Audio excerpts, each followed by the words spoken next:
Well, 2023 marks 55 years since the first 911 call was placed, and while that call was made simply to show the number worked in February of 1968, since then 911 has become the number to call in the U.S. when there's an emergency. But a number to call is just a number unless there are people on the other end ready to help, and that is the focus of this week's Someone You Should Know.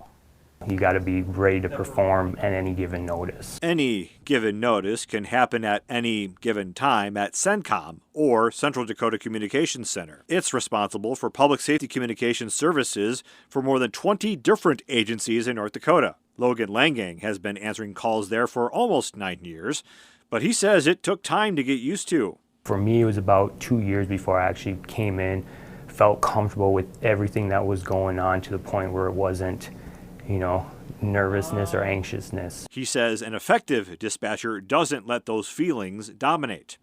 There are some things dispatchers hear on calls the general public will never hear or experience. As far as dealing with them after his shift, Langang says over time he's learned how to leave work at work. When I go home, I usually have 10-15 minutes where I just kind of sit down, just kind of let that stuff kind of shed off. If I need to talk to somebody, I'll talk to my wife, but if not, I just go home and immediately play with my kids. Mike Dannenfelser, a former police officer, has been at some of those more harrowing emergency scenes. He's been CenCom's communications director for more than 20 years. Looked at it as an opportunity to kind of change and impact public safety generally, and then really grow the dispatch center and the dispatch process to professionalize it a little more. Dannenfelser says there's been a lot of change over his more than 2 decades at CenCom. One of the biggest? Cell phones can connect to 911 anywhere.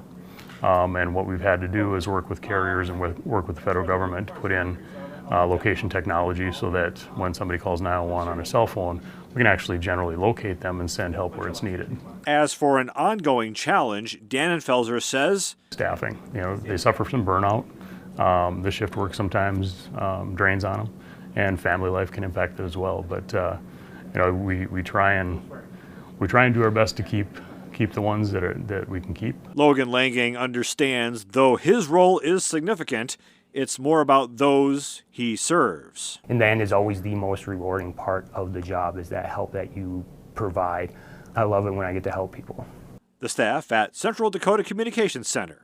Some people you should know.